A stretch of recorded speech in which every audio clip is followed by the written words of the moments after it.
TV9 Ravi Prakash అంటే గుర్తుపట్టని వాళ్ళంటూ ఎవరు ఉండరు. అయితే చాలా కాలం క్రితం కొన్ని సమస్యల వల్ల టీవీ9 నుంచి బయటికి రావడం జరిగింది. అయితే చాలా ఏళ్ల తర్వాత రవి ప్రకాష్ మళ్ళీ స్క్రీన్ ముందుకు వచ్చాడు. అంటే ఆర్టీవీ అంటూ ఛానల్ పెట్టి ఆ ఛానల్లో స్వయంగా తనే కెమెరా ముందుకు రావడం, వచ్చి సంచలన నిజాలు మాత్రం బయటపెట్టాడు. ఆ నిజాలు ఏంటి, ఈ దేని గురించి, ఇప్పుడు రాబోయేటువంటి ఒక ఏపీ ఎన్నికల్లో ఏం జరగబోతుంది అనేది సీమ రాజకీయాలపై తన విశ్లేషణ ఏంటో తెలిపాడు. ఆ విశ్లేషణ ఏంటో మనతో పాటు ఇప్పుడు సీనియర్ జర్నలిస్ట్ హేమసుందర్ గారు ఉన్నారు. వారిని అడిగి తెలుసుకుందాం. సార్ నమస్తే. నమస్తే అండి. సార్, రవి ప్రకాష్ అంటే ఒక బ్రాండ్ లాగా ఉండేది ఒకప్పుడు. తర్వాత కొన్ని సమస్యలతో ఆయన బయటికి రావడం జరిగింది. ఇప్పుడు ఆర్టీవీ అని పెట్టుకొని కరెక్ట్గా ఎన్నికలకు ముందు ప్రత్యేకంగా ఒక 10 రోజుల ముందనంగా తను వచ్చాడు. సో తన సర్వేని కానీ తన విశ్లేషణ కానీ ఎంతవరకు నమ్మొచ్చు, తను ఇచ్చినటువంటి ఒక విశ్లేషణ ఎంతవరకు కరెక్ట్ అని చెప్పి మీకు అనిపిస్తుంది? ఇప్పుడు వచ్చే సర్వేలన్నీ నిజమా కాదా అనేది ఒక చాలా వరకు అనుమానాలు ఉన్నాయండి. రవిప్రకాష్ తనే స్వయంగా చెప్పి తనే స్వయంగా సర్వే చేసి చెప్తున్నాడు కాబట్టి అతని క్రెడిబిలిటీ అతను దెబ్బ కొట్టుకోడుగా. ఇన్నాళ్ళు సంపాదించిన క్రెడిబిలిటీ అనేది చాలా ముఖ్యం ఒక జర్నలిస్ట్కి. అతను ఒక ఫేక్ సర్వే చేసి పెడితే క్రెడిబిలిటీ పోతుంది. టీవీ9తో తేడాలు వచ్చిన తర్వాత బయటకు వచ్చేసి అజ్ఞాతంలోకి వెళ్ళిపోయిన రవిప్రకాష్ గారు ఆర్టీవీ పేరుతో శాటిలైట్ ఛానల్ చేద్దామని అనుకున్నారు ఆయన. ఇది ఇంకా పర్మిషన్స్ రాలా, ఇంకా అక్కడి నుంచి సమాచార శాఖ నుంచి ఢిల్లీ కేంద్ర ప్రభుత్వంలో సమాచార శాఖ నుంచి పర్మిషన్స్ రావాలి. రాకపోవడంతో ప్రస్తుతానికి డిజిటల్ దీంట్లో ప్లాట్ఫామ్లోనే యూట్యూబ్లోనే ఆర్టీవీ పేరుతో నడుపుతున్నారు, కానీ కెమెరా ముందుకు కూడా రాలా. అలాంటిది ఇప్పుడు ఈ మే నెలలో నిన్న ఆయన బాంబు పేల్చినట్టే చెప్పాలి ఇది. ఎందుకంటే ఆ సర్వేని ఆయనే స్వయంగా చేసి ఆయనే స్వయంగా కెమెరా ముందుకు వచ్చి అనాలిసిస్ చెప్పడం అనేది కూడా ఒక విధంగా చెప్పాలంటే వైసీపీలో ఒక ప్రకంపనలు పుట్టిస్తుందని చెప్పాలి ఈ సర్వే. దాని ప్రకారం ఏంటంటే రాయలసీమ జిల్లాల్లో 4 జిల్లాల్లో కలిపి 52 స్థానాలు ఉన్నాయి. ఆ 52లో దగ్గరగా మెజార్టీ స్థానం 29 స్థానాలు ఏమో వైసీపీకి వస్తే, 22 స్థానాలు ఏమో టీడీపీకి వస్తే, కాంగ్రెస్కి 1 అని ఆయన చెప్పారు. దాంతో ఒక విధంగా చెప్పాలంటే రాయలసీమలో పరిస్థితి ఇలా ఉంటే మరి మిగతా ఉత్తరాంధ్ర కానీ కోస్తాంధ్ర కానీ ఎలా ఉంటుంది ఈ ట్రెండ్ అనేది ఒక ఆలోచింప చేసేలాగా ఈ విశ్లేషణ అయితే ఉంది. అయితే రాయలసీమలో 52 స్థానాలు ఏవైతే ఉన్నాయో ఇటీవల చూసుకుంటే చాలా తక్కువ స్థానాలు. ఎప్పుడైతే మనం చూసుకుంటే గతంలో కూడా చూసుకుంటే ఓన్లీ 3 స్థానాలకు పరిమితి, తర్వాత దాని తర్వాత ఒక 14 స్థానాలకు పరిమితి. కానీ ఈసారి 22 స్థానాలకు ఎగబాకింది టీడీపీ. అంటే దీన్ని ఏ విధంగా చూడాలి? ఇది ఒక వేవ్ అని అనుకోవాలి టీడీపీకి. ఎందుకంటే 2014లో 14 స్థానాలు వచ్చినాయి. అలాంటిది ఆ 2019లో 3 స్థానాలు మాత్రమే, హిందూపురమును ఇట్లాంటి 3 స్థానాలు మాత్రమే వచ్చినాయి ఇప్పుడు 2019లో. అంటే 14 నుంచి 3కి పడిపోయి ఇప్పుడు 22 రావటం అంటే మరి టీడీపీ వేవ్, టీడీపీ గాలి ఉంది కదా. ఇవాళ బాంబు పేల్చారు రవిప్రకాష్ గారు రాయలసీమకి. రేపు కోస్తాంధ్ర బాంబు లేకపోతే ఉత్తరాంధ్ర బాంబు పేల్చారనుకోండి, అవి ఎలా ఉండొచ్చు అనేది ఒక అంచనాకు వచ్చేస్తున్నారు. ఆ ప్రకారం చూస్తే ఈయన టీడీపీకి 130 నుంచి 150 స్థానాలు ఇస్తారేమో ఓవరాల్గా వేసుకుంటే. ఎందుకంటే చాలా వరకు సర్వేలన్నీ చాలా వరకు ఏంటంటే రాయలసీమలో 50-50 ఉంటుందన్నారు. అంటే 50కి మించే ఉన్నట్టుగా చెప్పుకోవచ్చు. ఇక్కడ 50-50 అనుకుంటూ వచ్చారు. టగ్ ఆఫ్ వార్గా ఉంది, కొంత ఎడ్జి వైసీపీకి ఉంటుందని చెప్పారు.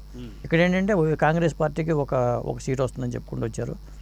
అది కూడా అనంతపురం జిల్లాలో వస్తుందని చెప్పారు. చిత్తూరు జిల్లాలో కానీ, అలాగే చిత్తూరు జిల్లాలో 50-50 ఉంది. అలాగే కడప జిల్లాలో మరి కడప పార్లమెంట్ నియోజకవర్గం పరిధిలో గతంలో 1 సీటు కూడా టీడీపీకి లేదు. అలాంటిది కడప పార్లమెంట్లో 3 ఇచ్చారు. ఇట్లా చూసుకున్నప్పుడు ఏంటంటే రవిప్రకాష్ అంచనా చాలా దగ్గరగా ఉంది.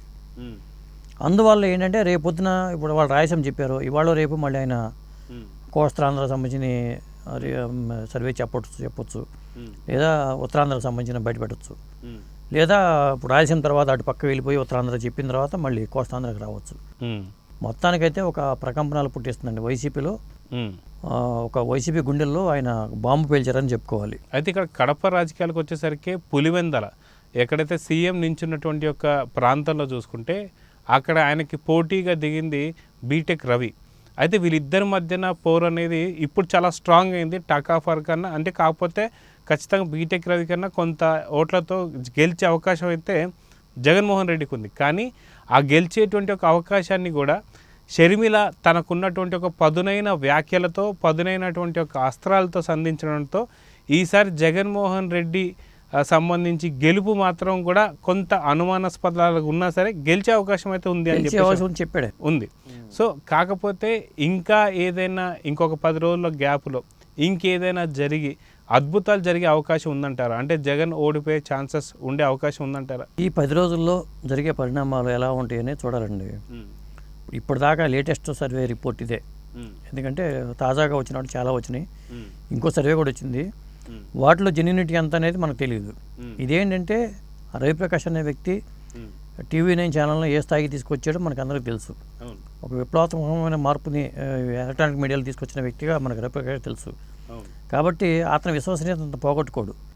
ఒక ఫేక్ సర్వే ఇచ్చిస్తే అతని క్రెడిబిలిటీ అమాంతం పడిపోద్ది. అసలే పడిపోయిన అజ్ఞాతంలో వెళ్ళిపోయిన వ్యక్తి తను ఎప్పుడైనా సరే మళ్ళీ లైమ్లైట్లో రావాలనుకుంటాడు.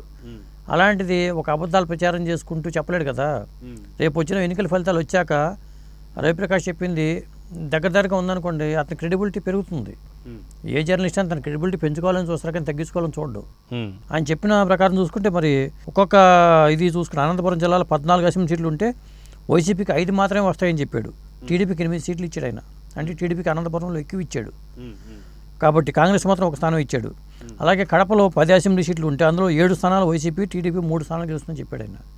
ఇక కర్నూలు జిల్లాలోకి వచ్చేసరికి వైసీపీ 10 స్థానాలు, టీడీపీ 4. కర్నూలు మాత్రం వైసీపీకే పెద్దపీట వేశాడు. తర్వాత చిత్తూరుకు వచ్చేసరికి వైసీపీ 7, టీడీపీ 7. ఇలా ఆయన అనాలిసిస్ చేసుకుంటూ వెళ్ళాడు. ఈ 4 జిల్లాలు చూసుకున్నప్పుడు మరి 29, 22 అంటే దాదాపు దగ్గరకు వచ్చేసినట్టు చెప్పుకోవాలి. గతంలో చూసుకుంటే మనకి 14 స్థానాలు 2014లో చూసుకుంటే అప్పుడు టీడీపీ ప్రభుత్వమే హయాంలో ఉంది.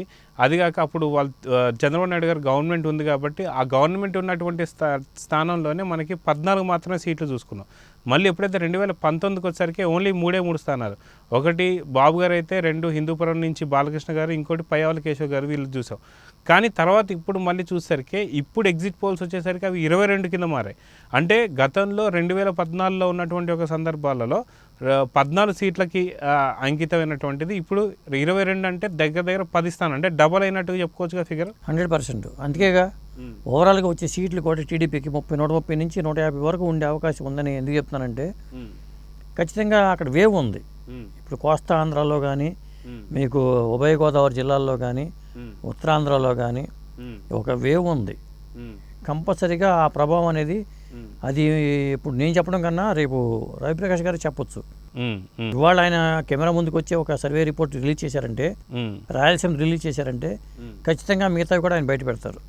పెట్టినప్పుడు చూడండి ఎట్లా ఉండదు. దానికి భిన్నంగా ఉంటే మనం ఆలోచించాలి. కానీ రాయలసీమకి ఇలాంటి రిపోర్ట్ ఇచ్చాడు కాబట్టే ఇప్పుడు భయపడాల్సిన పరిస్థితి వస్తుంది. ఒక రాయలసీమలో పరిస్థితి ఇలా ఉంటే మిగతా అంతా ఫుల్ స్వీప్ అయిపోతుంది కదా. అసలు మొత్తం లైన్గా టీడీపీ కొల్లగొట్టే అవకాశాలు కనిపిస్తున్నాయి. అది సో మొత్తానికి ఇక్కడ సీమలోనే ఇలాంటి పరిస్థితి, అంటే ఇలాంటి గడ్డు పరిస్థితి ఒకవేళ వైసీపీకి ఎదుర్కొంటున్నారంటే, ఎందుకంటే రాయలసీమ అనేది వైసీపీకి కంచుకోట. ఇప్పటి నుంచి కాదు, దగ్గర రాజారెడ్డి రాజ్యాంగం దగ్గర నుంచి కూడా రాయలసీమకు సంబంధించి ఎక్కువ ప్రధానమైనటువంటి పాత్ర ఖచ్చితంగా కాంగ్రెస్ కావచ్చు, తర్వాత వైసీపీ కావచ్చు, ఇవి పోషిస్తూ వస్తున్నాయి.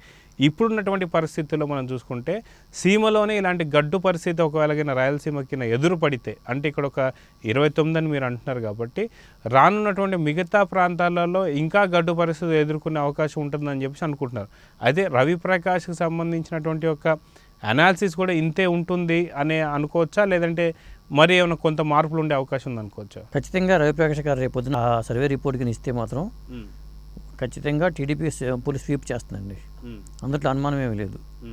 ఎందుకంటే అతను ఇప్పటికే చాలా ప్రయత్నాలు చేశాడు. ఈ ఆర్టీవీ శాటిలైట్ చేద్దాం అనే ప్రయత్నాలు చేస్తే పర్మిషన్స్ దగ్గర లేట్ అయిపోయింది. కానీ లేకపోతే ఈసారికి మన తెలంగాణ ఎన్నికల నాటికే వాళ్ళు శాటిలైట్ ఛానల్తో రవిప్రకాష్ ఆర్టీవీని తీసుకొచ్చేవాళ్ళు. కానీ అది జరగల. అయినా సరే డిజిటల్ ప్లాట్ఫామ్లో ఉన్నా కానీ ఆయన కెమెరా ముందుకు రాలే ఇప్పటిదాకా. చాలా కాలం తర్వాత మళ్ళీ ఆయన కెమెరా ముందుకు వచ్చి రావటంతోనే ఒక బాంబు పేల్చాడని అనుకోవచ్చు. ఎందుకంటే ఈ సర్వే రిపోర్ట్ ఆయన నోటితో చెప్పడం, ఆయన చేసిన సర్వేని పోనీ వేరే వాళ్ళతో చెప్పిస్తే అది వేరేగా ఉంటుంది. ఆయనే స్వయంగా కెమెరా ముందుకు వచ్చి దీన్ని ప్రకటించడం అనేది ఒక సంచలనానికి తెరదీసిందండి. అయితే TV9 రవిప్రకాష్ని చాలా కాలం తర్వాత చూస్తున్నటువంటి రవిప్రకాష్ మాటల్లో కానీ లేదంటే తనకు ఉన్నటువంటి ఒక శైలిలో కానీ పదులు తగ్గిందంటారా, పెరిగిందంటారా? ఏమీ తగ్గలేదండి. అదే స్పార్క్ ఉంది. ఆయనలో అప్పట్లాగా ఎలాంటి స్పార్క్ ఉందో మనిషి రూపురేఖల్లో ఫేస్లో కొన్ని మార్పు కనిపిస్తున్నాయి కానీ అదే స్పార్క్ ఉంది, ఆ ఇంటెన్సిటీ కూడా అలాగే ఉంది.